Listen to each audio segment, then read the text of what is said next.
اعوذ باللہ من الشیطان الرجیم بسم اللہ الرحمن الرحیم قال اللہ تعالی فی الکتاب الحکیم الرحمن علم القرآن خلق الانسان علمہ البیان۔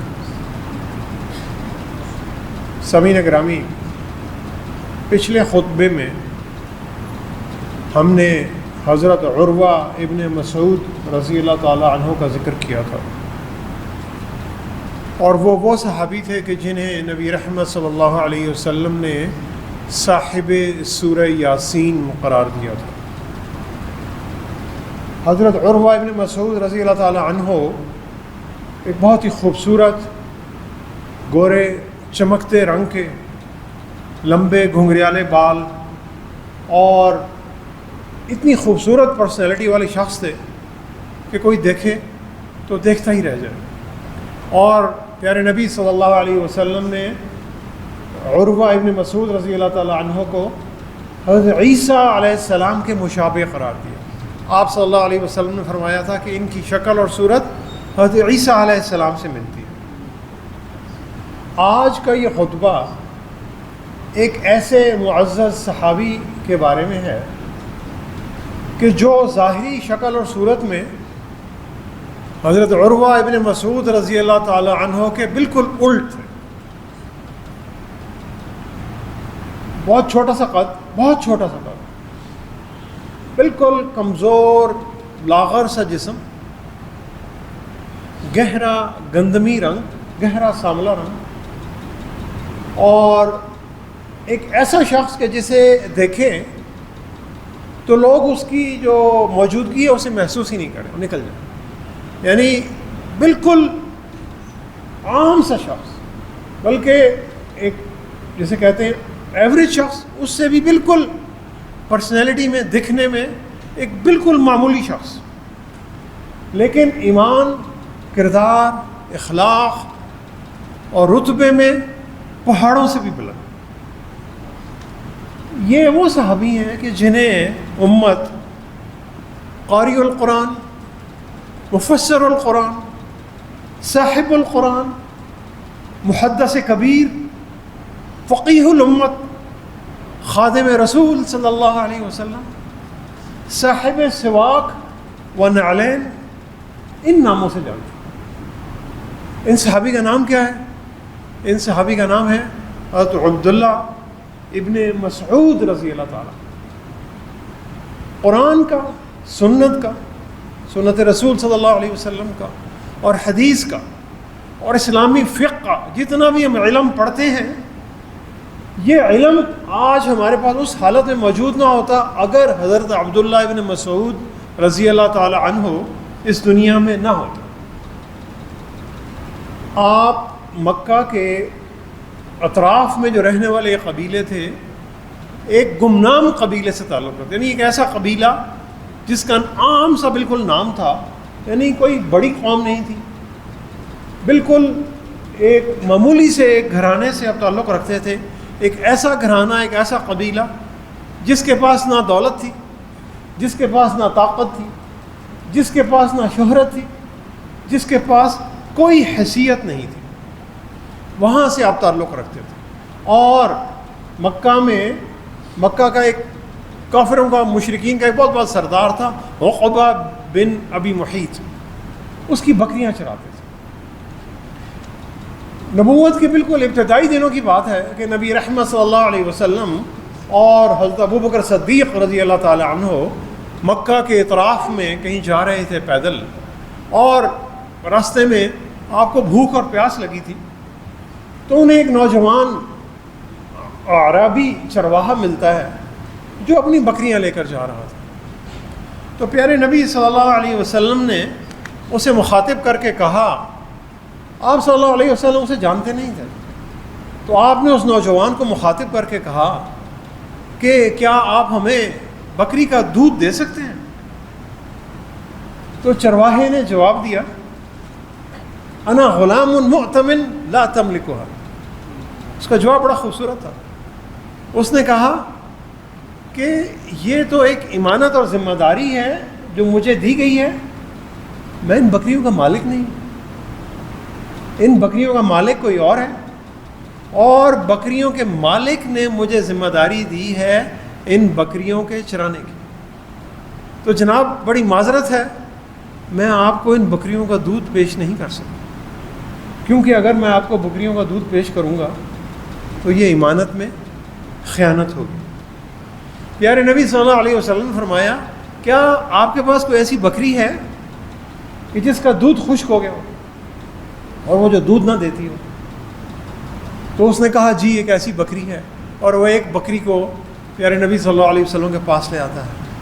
تو پیارے نبی صلی اللہ علیہ وسلم نے بکری کے تھنوں پہ اپنا ہاتھ رکھا اور آپ صلی اللہ علیہ وسلم نے کہا بسم اللہ بسم اللہ، اور بکری کے تھنوں سے دودھ جو تھا وہ جاری ہونا شروع ہو گیا۔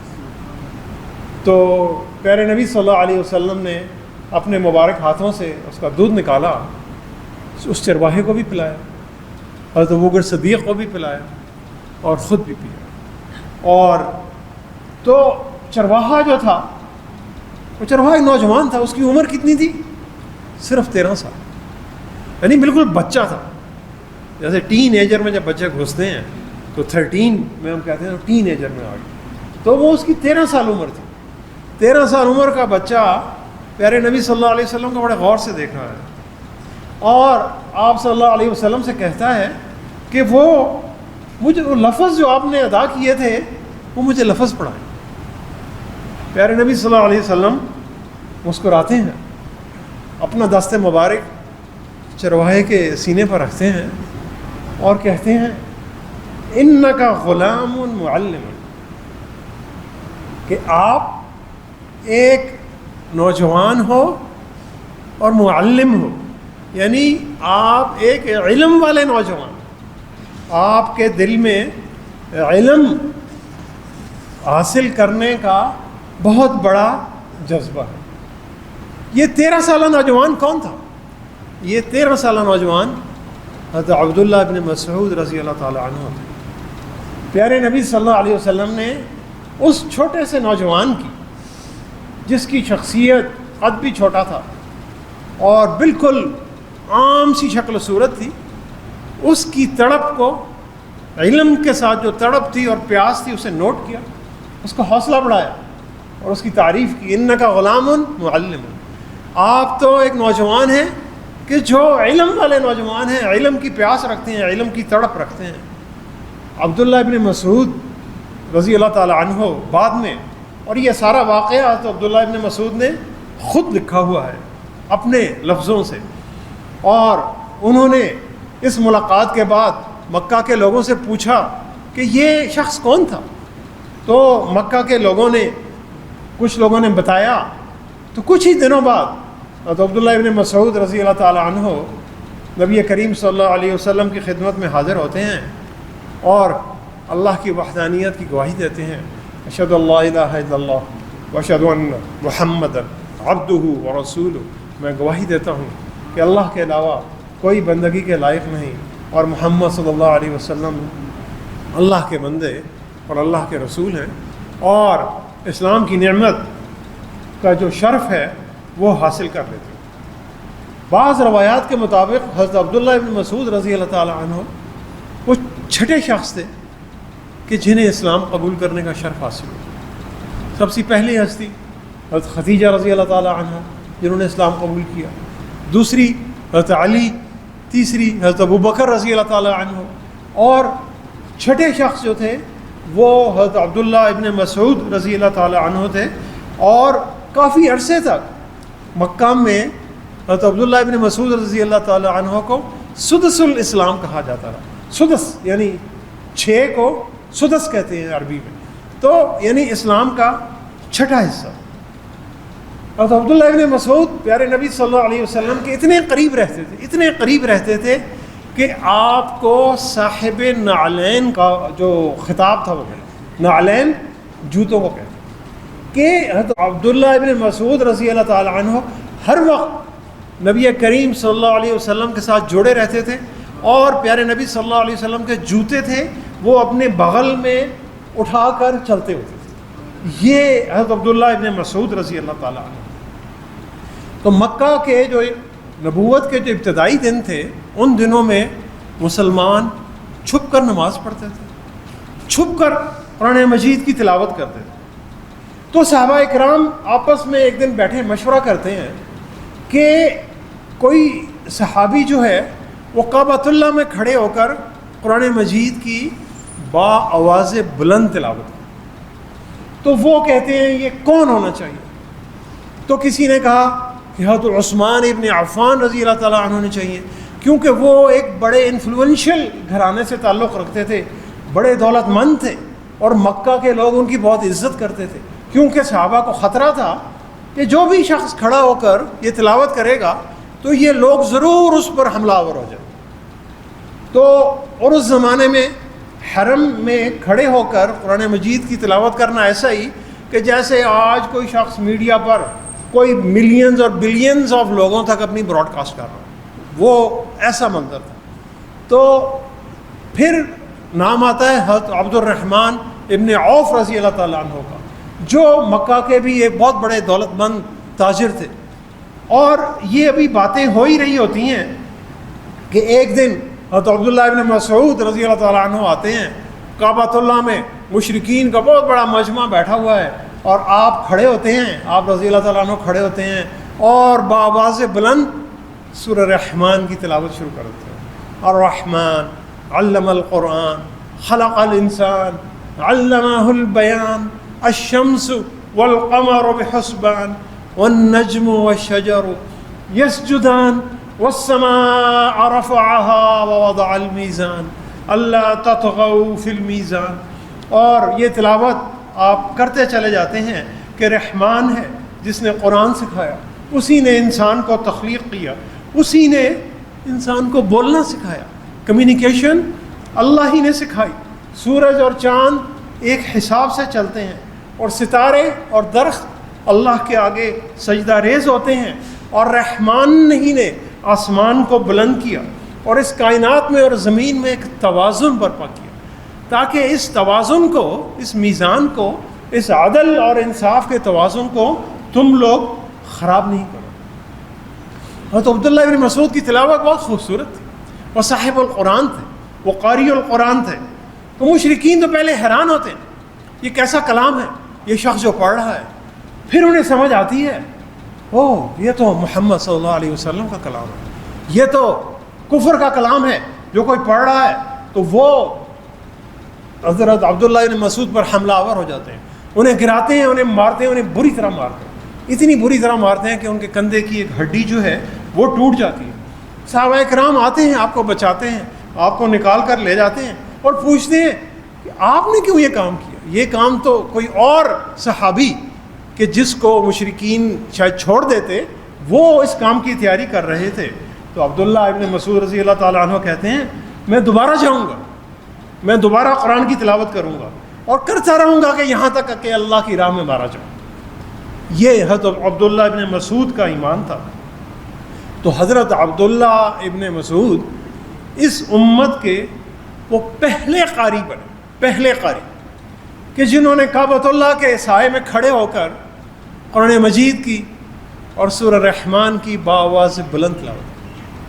اور سورہ رحمان کو وہ قرآن مجید کی پہلی سورت ہونے کا شرف حاصل ہوا کہ جس کی کعبۃ اللہ کے سامنے کھڑے ہو کر تلاوت کی گئی۔ نبی رحمت صلی اللہ علیہ وسلم نے کچھ عرصے بعد کعبۃ اللہ ہی میں بآواز بلند سورہ نجم کی تلاوت کی تھی، لیکن اس سے پہلے حضرت عبداللہ ابن مسعود رضی اللہ تعالیٰ عنہ سورہ رحمان کے ساتھ یہ شرف حاصل کر چکے تھے۔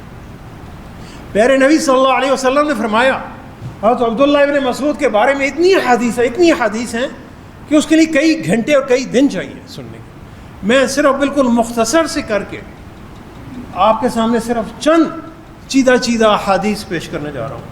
پیارے نبی صلی اللہ علیہ وسلم نے فرمایا کہ تم میں سے جو شخص قرآن کو ایسے سننا چاہے کہ جیسے قرآن نازل ہوا، یعنی جس طرح جبریل علیہ السلام سے نبی رحمت صلی اللہ علیہ وسلم نے کلام پاک سنا تھا، اور تم میں سے کوئی شخص چاہتا ہے کہ قرآن پاک کو ایسے سنے کہ جیسے قرآن نازل ہوا ہے، تو اسے چاہیے کہ وہ عبداللہ ابن مسعود سے قرآن سنے. یہ پیارے نبی صلی اللہ علیہ وسلم نے فرمایا.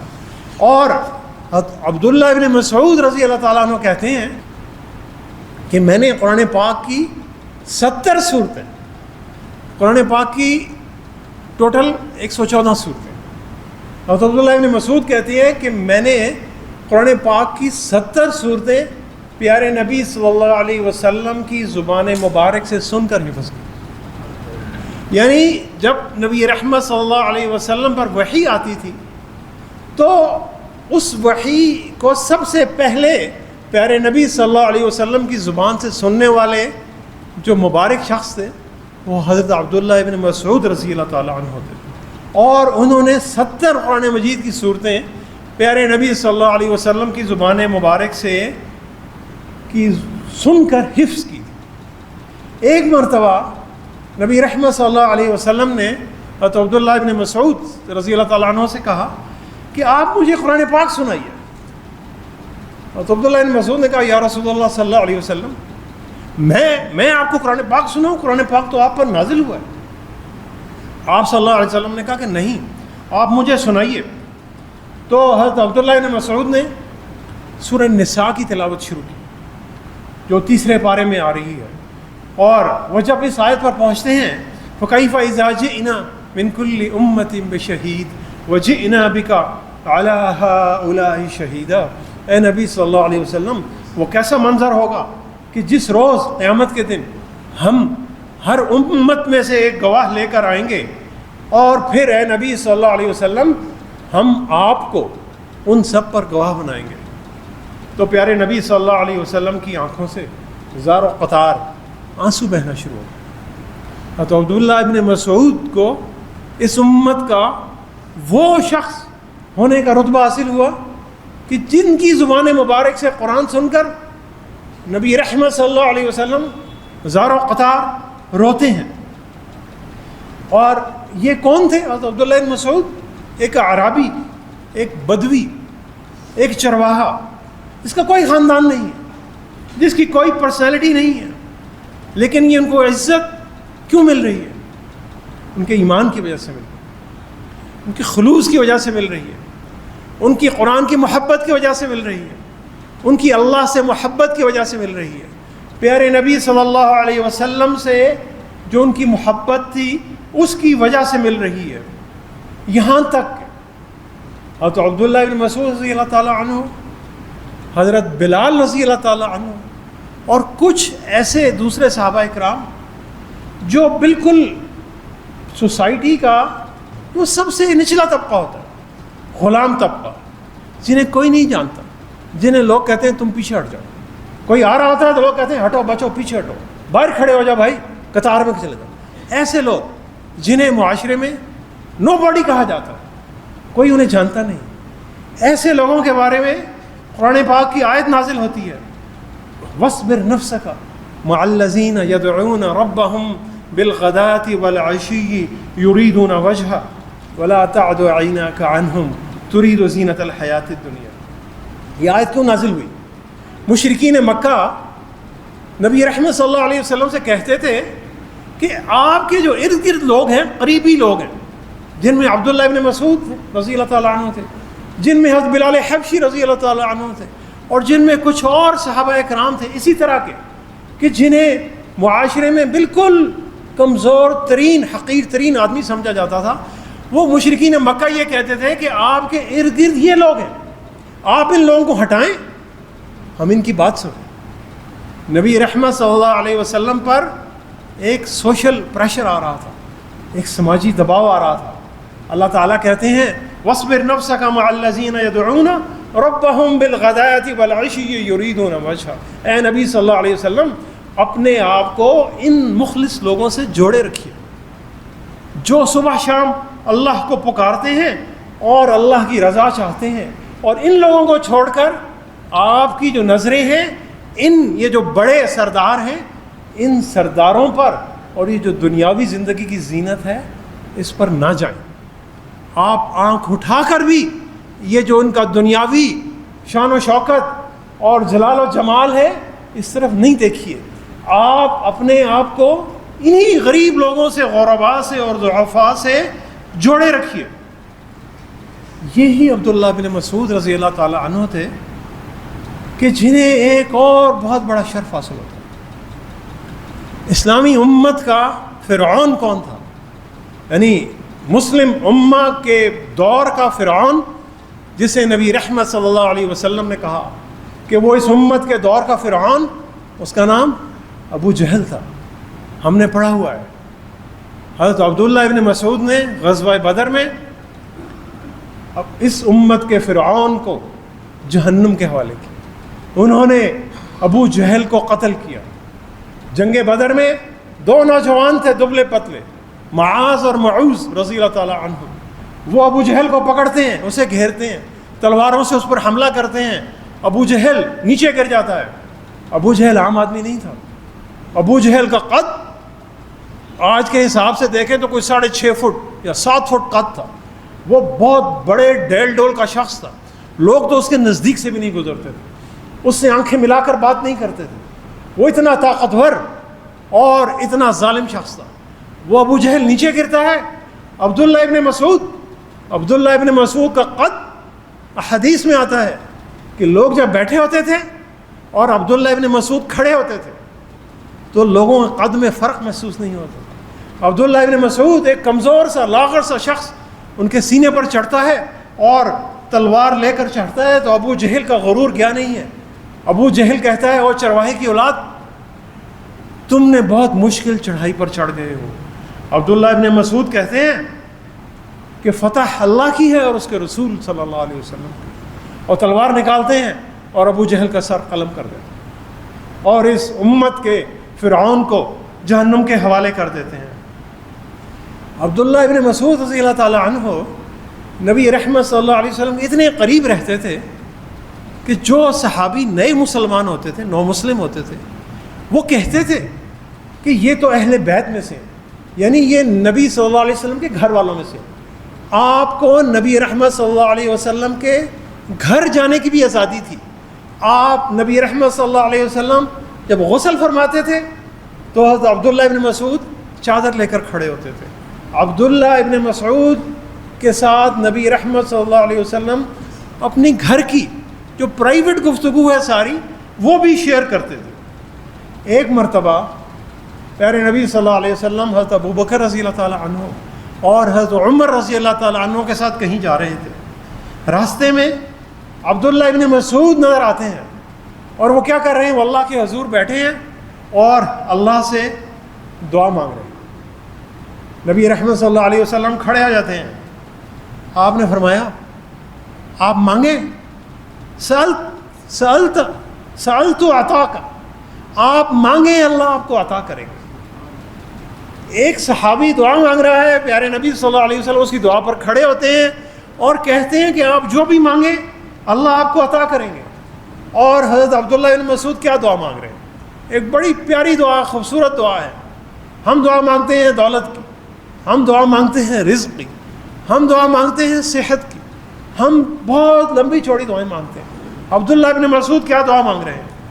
اللہم انی اسألک ایمانا لا یرفع، اے اللہ آپ مجھے وہ ایمان عطا کریں جو کبھی ختم ہو۔ اے اللہ آپ مجھے وہ ایمان عطا کریں جو کبھی ختم نہ ہو، ولا علما لا ينفع، اور اے اللہ آپ مجھے وہ علم عطا کریں کہ جس کا فائدہ کبھی ختم نہ ہو۔ آپ مجھے وہ ایمان دیں جو کبھی کم نہ ہو، مجھے وہ علم دیں کہ جس کا نفع، جس کا فائدہ کبھی کم نہ ہو، اور مجھے کیا ملے؟ مجھے نبی رحمت صلی اللہ علیہ وسلم کی جنت میں قربت ملے۔ یہ دعا مانگ رہے ہیں۔ جب یہ دعا مانگتے ہیں تو پیارے نبی صلی اللہ علیہ وسلم نے کہا آمین۔ پیارے نبی صلی اللہ علیہ وسلم نے آمین کہا۔ ناظرین گرامی، یہ ایک عام سے صحابی، ایک معمولی سے چرواہے، کوئی پرسنالٹی نہیں، کوئی خاندان نہیں، کوئی قبیلہ نہیں، کوئی بیکنگ نہیں، کوئی پوچھنے والا نہیں، انہیں اس امت کے کئی رتبے ملتے ہیں۔ پہلا رتبہ، آپ اس امت کے پہلے بندے بنتے ہیں کہ جنہوں نے کعبۃ اللہ میں کھڑے ہو کر قرآن مجید کی بآواز بلند تلاوت کی. پہلے بندے. آج ہم کعبۃ اللہ میں جاتے ہیں تو کوئی سوچ بھی نہیں سکتا کہ یہ کعبہ کبھی ایسا ہوگا کہ جہاں پر اللہ کا نام نہیں لیا جاتا ہوگا. لیکن اس وقت وہ کعبہ ایسا ہی تھا. اور عبداللہ ابن مسعود پہلے بندے بنتے ہیں جو کھڑے ہو کر قرآن مجید کی تلاوت کرتے ہیں. آپ اس امت کے واحد بندے بنے کہ جنہوں نے قرآن مجید کی 70 سورتیں پیارے نبی صلی اللہ علیہ وسلم کی زبان مبارک سے سن کر حفظ کی. آپ اس امت کے وہ واحد بندے بنے کہ جن کی زبان سے قرآن مجید سن کر نبی رحمت صلی اللہ علیہ وسلم زار و قطار روتے رہے. آپ کو اس امت کے فرعون ابو جہل کو جہنم میں پہنچانے کی سعادت حاصل ہوئی. آپ کی دعا پر پیارے نبی صلی اللہ علیہ وسلم نے آمین کہا. آپ کے علم کی بنیاد پر حضرت عمر رضی اللہ تعالی عنہ کا جب دور خلافت آتا ہے تو حضرت عمر رضی اللہ تعالی عنہ حضرت عبداللہ بن عمر سے بہت محبت کرتے تھے. انہوں نے آپ کو کوفے کا گورنر مقرر کیا. حضرت عبداللہ بن مسعود رضی اللہ تعالی عنہ نے کوفہ کو اسلام کا جو اسکالرشپ سینٹر تھا اور علم اور فقہ جسے مسلم جورسپروڈنس کہتے ہیں اس کا مرکز بنا دیا. یہ حضرت عبداللہ بن مسعود تھے کہ جنہوں نے کوفہ کو اسلام کا مرکز بنایا. اور بعد میں حضرت علی رضی اللہ تعالی عنہ نے کوفے کو اپنا دارالخلافہ بنایا. اور پھر حضرت امام ابو حنیفہ رحمۃ اللہ علیہ نے یہی حضرت عبداللہ ابن مسعود کے جو جلائے ہوئے چراغ تھے انہی چراغوں کو لے کر یہ جو پورا آپ کو حنفی سلسلہ نظر آتا ہے اور یہ جو پورا علم کا سلسلہ جو اسلامی درسگاہوں میں اور یونیورسٹیوں میں اور حدیث میں اور جو پڑھایا جاتا ہے یہ سارا سلسلہ حضرت عبداللہ ابن مسعود رضی اللہ تعالی عنہ نے شروع کیا. ایک مرتبہ نبی کریم صلی اللہ علیہ وسلم صحابہ کرام کے ساتھ بیٹھے تھے. عبداللہ ابن مسعود ہی موجود تھے. چھوٹا سا درخت تھا. درخت سے عبداللہ ابن مسعود درخت پر چڑھتے ہیں, کوئی پتے یا کوئی بیری توڑ رہے, تیز ہوا چلتی ہے تو ننھے سے عبداللہ ابن مسعود, کمزور سے عبداللہ ابن مسعود کا جو تہبند تھا وہ اڑتا ہے ہوا سے, اور آپ کی ٹانگیں کا جو کچھ حصہ تھا وہ کھل جاتا ہے. صحابہ کرام ان ٹانگوں کو دیکھتے ہیں اور دیکھ کر ہنستے ہیں. نبی رحمت صلی اللہ علیہ وسلم کو یہ بات بہت بری لگتی. آپ صلی اللہ علیہ وسلم نے فرمایا, پوچھا تم کس بات پہ ہنس رہے ہو؟ صحابہ کرام نے کہا کہ یا رسول اللہ صلی اللہ علیہ وسلم, عبداللہ ابن مسعود کی جو کمزور ٹانگیں ہیں انہیں دیکھ کر ہنس رہے ہیں. پیارے نبی صلی اللہ علیہ وسلم نے کہا, اللہ کی قسم قیامت کے دن عبداللہ کی یہی ٹانگیں احد کے پہاڑ سے بھی بڑی ہوں گی. وہ ٹانگیں کہ جن کو دیکھ کر تم مذاق اڑا رہے ہو اور تم سمجھتے ہو کہ یہ سانولی سے رنگ کی ٹانگیں اور یہ کمزور سی ٹانگیں یہ تو کسی انسان کی نہیں ہو سکتی, ان پر تم ہنس رہے ہو. اللہ کی قسم قیامت کے دن یہی ٹانگیں احد کے پہاڑ سے بھی بڑی ہوں گی. سامعین گرامی, جو قرآن پاک ہم تلاوت کرتے ہیں, یہ جو احادیث ہم پڑھتے ہیں, یہ جو فقہ علم ہم پڑھتے ہیں پڑھاتے ہیں, یہ اس حالت میں نہ ہوتا اگر حضرت عبداللہ ابن مسعود نہ ہوتے. اگر خلاصہ کریں ان ساری باتوں کا, 5 باتیں اہم ہیں. پہلی بات, حضرت عبداللہ ابن مسعود بچپن سے 13 سال کی عمر میں جب وہ بکریاں چراتے تھے ایماندار تھے. انہوں نے پیارے نبی صلی اللہ علیہ وسلم کو بکریوں کا دودھ دینے سے انکار کر دیا, اس لیے کہ یہ بکریاں میرے مالک کی ملکیت ہیں, میں اس امانت میں خیانت نہیں کر سکتا. دوسری بات, آپ ایک بہترین طالب علم تھے.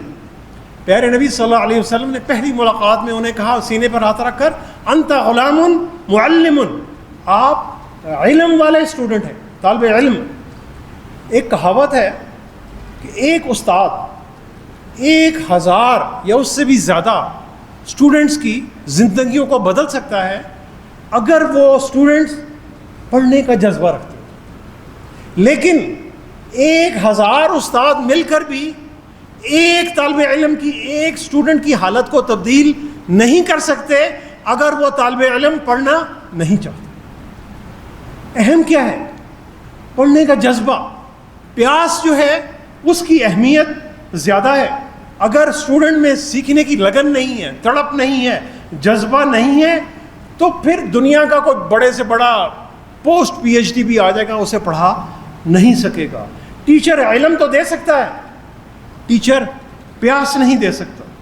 تیسری بات، اللہ تعالیٰ شکل صورت کو، قد و قامت کو، خوبصورتی کو، لباس کو، خوبصورت گفتگو کو، کمیونیکیشن سکل کو نہیں دیکھتے، اللہ تعالیٰ دلوں کو دیکھتے ہیں، اللہ تعالیٰ ایمان کو دیکھتے ہیں، اللہ تعالیٰ خلوص کو دیکھتے ہیں، اللہ تعالیٰ عمل کو دیکھتے ہیں۔ چوتھی بات، شکل اور صورت پر، جسمانی ساخت پر، رنگ اور نسل پر، لہجے پر، لب و لہجے پر کسی مسلمان کا مذاق اڑانا سخت گناہ ہے۔ کسی مسلمان کا مذاق اڑانا سخت گناہ ہے۔ یہ اللہ کی تخلیق ہے، ہم نے نہیں تخلیق ہے، اللہ کی تخلیق کا مذاق اڑانا سخت منع ہے۔ اور پانچویں اور آخری بات، جو دنیا کے نو باڈیز ہیں، جو جن کا کوئی مقام نہیں ہے، ہو سکتا ہے وہ اللہ کے ہاں وی وی آئی پیز ہو، ان کا احترام کریں، ان کی عزت کریں، ان کا پیار کریں، ان کا خیال رکھیں، کیونکہ ہو سکتا ہے کہ اللہ کے یہاں ان کا درجہ بہت بڑا ہو۔ اور جو دنیا کے وی وی آئی پیز ہیں کہ جن کے لیے ٹریفک بھی رکتی ہے اور گاڑیوں کا ایک جلوس اور قطار ہوتا ہے، ہو سکتا ہے اللہ کے یہاں ان کی حیثیت ایک مچھر کے پر کے برابر بھی نہ ہو۔ تو سامعین گرامی، دعا کریں کہ اللہ تعالیٰ ہمیں تو عبداللہ ابن مسعود رضی اللہ تعالیٰ عنہ اور نبی کریم صلی اللہ علیہ وسلم کی سنت پر چلتے ہوئے جو بھی ذمہ داری ہمیں ملتی ہے، اس ذمہ داری کو پوری دیانتداری، محنت اور لگن سے پورا کرنے کی توفیق عطا فرمائے۔ اللہ تعالیٰ ہمیں علم نافع کی تڑپ رکھنے اور اس علم کی جستجو کرنے اور اس علم کو تلاش کرتے رہنے کی توفیق عطا فرمائے۔ اللہ تعالیٰ ہمیں ایمان، اخلاق اور کردار میں بہتر سے بہتر ہونے کی توفیق عطا فرمائے۔ اگر عبداللہ ابن مسعود رضی اللہ تعالیٰ عنہ بالکل ایک چھوٹے سے مقام سے اٹھ کر ایک اتنے بڑے شخص بن سکتے ہیں، تو آج ہم کہتے ہیں کہ میری کوئی سفارش نہیں ہے، میرا خاندان نہیں ہے، میں تو کچھ نہیں کر سکتا، میں تو مایوس ہوں۔ مایوس نہیں ہونا، اللہ کی رحمت سے مایوس نہیں ہونا، کوشش ہم نے کرنی ہے اور صلہ جو ہے اللہ تعالیٰ نے دینا ہے۔ صدق اللہ العلی العظیم ونفعنی وإیاکم بآیاتہ والذکر الحکیم، انہ تعالی جواد کریم ملک برء رؤوف الرحیم۔